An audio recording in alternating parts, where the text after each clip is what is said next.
It's the blame game. It's the blame game. Blame, blame, blow blame. Balana, fana, faux fame. I'm going to be singing that song again for another segment. But first of all, give it up for everybody's favorite AOC. This is a word salad from the New York representative. All right. I am in awe of just her being just commenting on everything. And I had high hopes and I was wrong. I got to carry that L. There's a cross I must bear, and it's crushing me every single day, all the time, every time. God, give me a break. If anyone can understand what she's saying in this word salad, thank you. Somebody try and define it. Somebody try, please, with a cherry on top. That would be ever so nice. So here we go. Brace yourself, because don't worry, we also got the nutless wonder, Bernie Sanders, giving his commentary too. Organizing, very difficult, needless to say. I think that for some of the most prolific organizers in this country are activists and activist communities, and having to contend with what most, I would argue, almost most of a strong activist organizing, mobilizing base, and many. Hold on. Bad Cookie says, Kit, you changed this election with the power of the God Emperor of mankind. You're very dangerous to the Democratic Party. Listen, the God Emperor of mankind has that ability to remove someone's essence and soul from the warp. That's a power. Ask Horus and that orc war chief how that worked out for them. Who lead that base consider a genocide. I don't think and like, whether that is again, the horrors of every. Bad Cookie says, I blame Kit. Yeah, I did it. Come and get me. Everything that's going on. And again, I'm not even trying to open an argument here, but the horrors and the pain and all of it from October 7th through today, through the hostages, all of it, the lack of resolution, the lack of conclusion, the fact that Netanyahu dragged this out. And who gave the money? A bird goes tweet and an owl goes, who? Who gave the money? MONEY. Who ordered the money? Who's been allowing these conflicts? Again, look, it's easy to blame Trump. I get it. I understand it. But this goes on for decades and under previous other Democratic and Republican presidential administrations. The reason why there's a lot of ongoing wars and destruction and chaos and corruption, it just didn't start with Trump or Donald Trump. It's easy. It's easy to blame him. But if you put all the blame on him, you are allowing all the other jagoffs to get away with it. No. This is far bigger than just one person. Just lapped the Biden administration at every turn. Very much dampened and complicated and added a tremendous amount of static to organizing momentum and capacity throughout the entire year. Whether people like that or not, it is, in my view, an important part of the landscape of what was going on. And people can take it, people can leave it. I don't think it's something that we can ignore. There's other issues too. Our media, and here's the one that I think is the most important. At the end of the day, and I alluded to this earlier, our entire political apparatus has been. If anyone's understanding it, look, there's like almost like 17 more seconds, but I don't understand what you're trying to say here. Like, what are you trying to say? What are you trying to say through this word salad? And I know. Don't worry, Casey. It's almost done. Hang in there. And ChatterX, be nice. It's all an excuse. It's all an excuse right now. But of course, then we got Bernie Sanders, as he was called out by Brianna Joy Gray. Then again, Bernie wrote this first. It should come as no great surprise that a Democratic Party, which has abandoned working class people, would find that the working class has abandoned them. So let's read what Bernie Sanders should say. All right. Of course, Bernie. There you go. Hold on, because a couple people calling him out. It should come as no great surprise that a Democratic Party that has abandoned working class people would find that the working class has abandoned them. First, it was the white working class. Now it's the Latino and black workers as well. While Democratic leadership defends the status quo, the American people are angry and want change. And they're right. Well, gee, Bernie, we tried telling you that in 2016 and 2020, you old nut. Today, while the very rich are doing phenomenally well, 60% of Americans live paycheck to paycheck, and we are more and we have more income and wealth inequality than ever before. Unbelievably, real inflation accounted for weekly earnings for the average American worker are actually lower than they were 50 years ago, and that's quite devastating. Today, despite the explosion of technology and worker productivity, many young people will have a worse standard of living than their parents, and many of them worry that the artificial intelligence and robotics will make a bad situation even worse. This was always going to happen. It's not that we have to accept it, but gee, maybe if we actually had a political party that cared about people, it would be ever so nice. Today, despite spending far more per capita than in other countries, we remain the only wealthy country not to guarantee health care. Right, Bernie, you always go to that. We know. To all human rights, and we pay by far the highest prices in the world for prescription drugs. We alone, among major countries, cannot even guarantee paid family and medical leave. Today, despite strong opposition from the majority of Americans, we continue to spend billions funding the extremist Netanyahu government all-out war against the Palestinian people. Which, oh, wow, better late than never, Bernie, that you're talking about it, right? Which has led to a horrific humanitarian disaster of mass mass mutilation and the starvation of thousands of children. And why is the Senate sending so much money? Just want to pull this up here.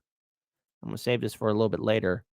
Biden to speed up arms deliveries to Ukraine. Okay, we got money for war. We don't got money for the people. Okay. I just want to read this tweet right here. You have gone along with every neoliberal, neocon, genocidal Zionist policy of Democrats and put yourself up in front of them as a shield. You didn't ask for a single concession as you gleefully endorsed Genocide Joe and Kamala. You are a depraved scumbag. And he was also called out by one of his former campaign people, Brianna Joy Gray. Then why don't you run yourself or support a changed candidate? What's the point of being an independent if you spend your political capital manufacturing consent for candidates who you apparently don't even believe in? Is she wrong there? No, she isn't. Sabs. There it is. And people are cheering on Brianna Joy Gray, but it's a little bit interesting here too, because now check this out. CNN, of all places, is having an epiphany. What's the epiphany, CNN? I think this is the leftovers of the 2016 kind of mess, that there were all of these issues that the Democratic Party saw laid out very clearly in 2016 after Hillary Clinton's loss, and that rather than address those issues, they moved and they migrated. What happened is that the pandemic, right? The pandemic came upon us, and Joe Biden happened to be the person for the pandemic. And I think they mistook that moment for a referendum on what the Democrats had to offer, rather Nothing than being introspective. I'll tell you one other person who I think is going to be incredibly important, actually two other people. The first person is Bernie Sanders. One of the things that Bernie Sanders has been saying since at least 2014.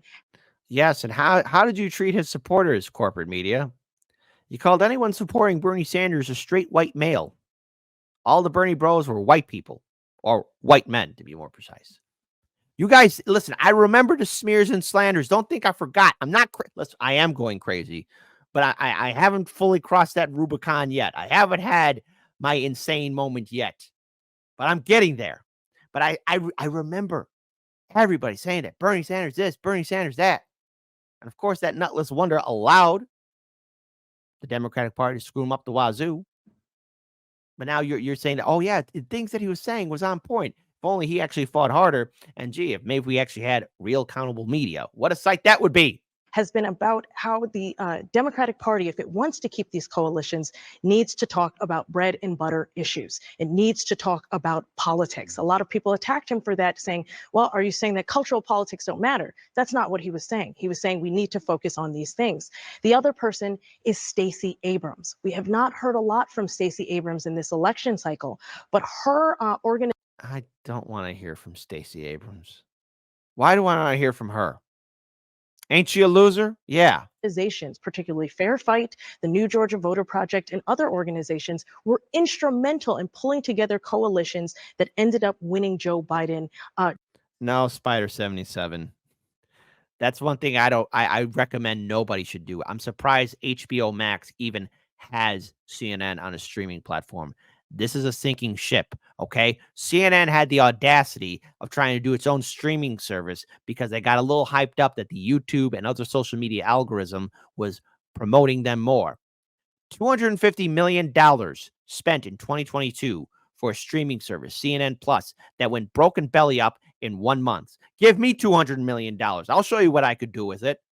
CNN, did you really think you were that cool that people would actually spend money for your streaming service? Yeah, are you dumb, stupid, or dumb? Whoever thought that needs to be smacked in the mouth.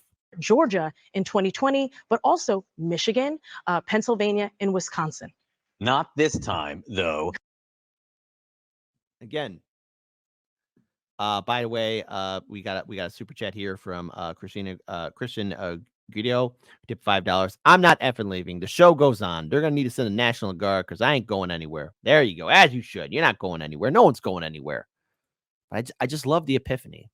I love the epiphany now that all of corporate media is realizing, gee, maybe if the Democrats didn't suck and actually had a strong message to working class citizens, we wouldn't be in such a losing position.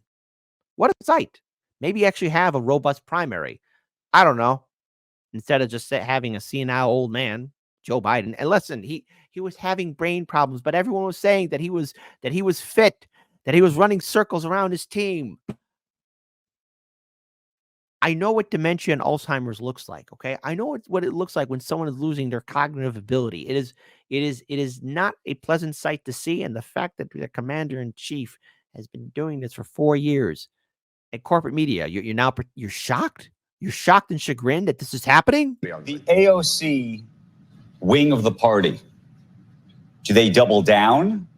Well, they always double down. So that's actually the next question. If you think the party's supposed to move to the center, does it actually, or do you actually think that some of the folks who are seriously on the left say it was not left enough? Well, they are going to say that because my observation, they always say it, right? At least in recent years. But I don't think that's where the party's going to end up. I think no, the party. Actually, no, I have to agree with him. No, the party won't do it. They're going to double down and say like, you people let us down. All you poor folk go away. This is a repudiation in many respects of the progressive side of the party, even though Harris herself did not run a Sanders-like or AOC-like campaign. Right. But I think the aura around the party is influenced a lot by the progressive. Of course, I want to give a shout out to this one. Messaging, they actually mean virtue signaling, and that's what we're going to witness. A lot of virtue signaling. A lot of people saying, oh, next time you need to support us. Next time you need to do this. Well, when our leaders fail us so many times, how many times do we have to sit through this over and over again? I'm tired of the pain and humiliation. I am tired of the insanity. I'm tired of people acting goofy.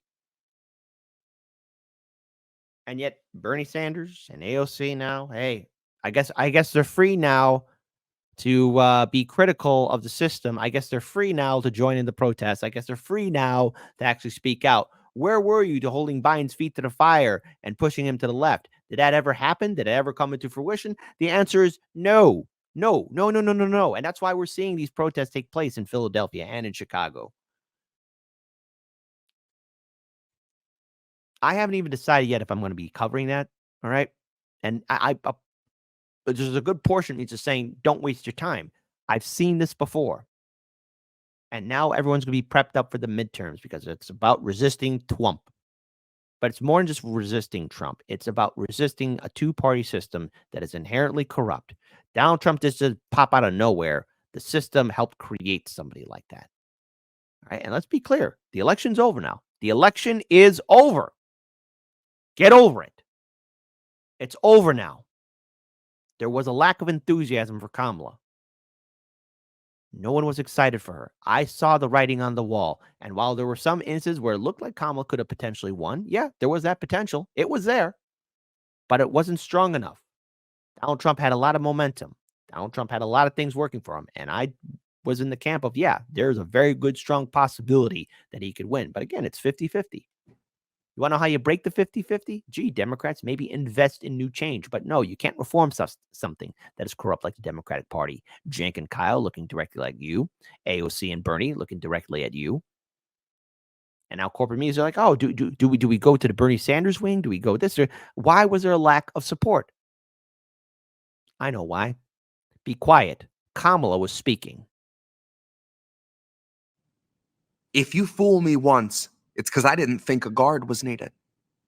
If you fool me twice, it's because I didn't learn the lesson, so it bears repeating. If you try the same play 3 times running, it's because you know what's coming, and you didn't come to lead, you came to purposefully be misleading. Democracy is dry. It's been a century bleeding. The husk is gaping open to the sky, out in the field where all the sheep just keep on circling and worrying and bleeding. They're waiting for the shepherd that they've tried to hide their faith in, but he's so appealing. They'd gladly give their fleece. It's such a freeing feeling that even when he leads them to the ledge and starts to urge them on, they're positively beaming. They were told that they were on their way to save democracy, so even as they plummet, they just gloat. They don't consider screaming. And halfway up the cliff, the shepherd's cozy little mittens wrap around the staff of shattered human hopes on which he's leaning. He shows the gentle grin that used to stir your inner spark, and he says, not me, us, as he gestures to the oligarchs. He knows that if he runs, they're going to stop him like a stolen car. And he'll easily surrender because it bought a lot of time for laying mines in all the grassroots. Suddenly, the tiniest of movements gets you blown apart. Suddenly, you're in a play that's set on an election day and voting for the fire, unaware you're playing Joan of Arc. Suddenly, the shepherd pulls the rug and slips a hood across your clueless mug, and everything goes zero dark. I'm gonna warn you once more before it's 2024 and you fuck around and find out who your heroes are. To take a step back from the herd, and you'll learn that you can spot who all the shearers are. If you really want to know the product that they're selling, I can take you where the mirrors are. If you think your voice is finally ready, I can tell you where the lyrics are. I hid them in a box I had to bury neath the cobble when they carpet bombed the promenade and raided all the street bazaars. Now all we've got's the marketplace, and you're too broke to even bother asking what the options for your treatment are. Suddenly, the raw debris of homeless human dignity will find it has 100 teeth for every badge and sweeper's arm. Suddenly, they speak in solidarity and each is armed. Suddenly, the sheep can see the shepherd for his truest form and all pitch in at once to help him buy the farm. And now it's zero dark, and all is calm and peaceful save the distant wail of sirens that approach beside the flames of dawn. Suddenly, the carrot's just a string that's on a stick, and all your movements make you sick because the prize is gone. Now, we could go and flee into the forest low and meek, or we can exercise our right to feast and go and graze on Biden's lawn. Because he's been sowing seeds that seep a toxin out to sap a bit from each of us and keep on leaching decades after Biden's gone. So regardless who they summon out of hell to come and do the job, it will not feel like Biden's gone. But in that time of hopelessness, you cannot trust the shepherd when he once again comes asking you to humor him his siren song. And it's cute that you can innocently, honestly assume that's just a symptom of a system that was wired wrong, and not the standard feature, basic function, primary objective of a mass hypnosis firebomb. You don't need to know the words to cry along.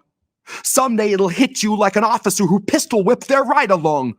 Broke his jaw and kept his job and kept it moving right along. That voting isn't red or blue or black or white or right or wrong. Voting's like a firing squad where you can choose the firearm. It's slow extinction by and large. It's Super Tuesday supercharged. It's all your futures, roots and all, just tossed out on a garbage barge.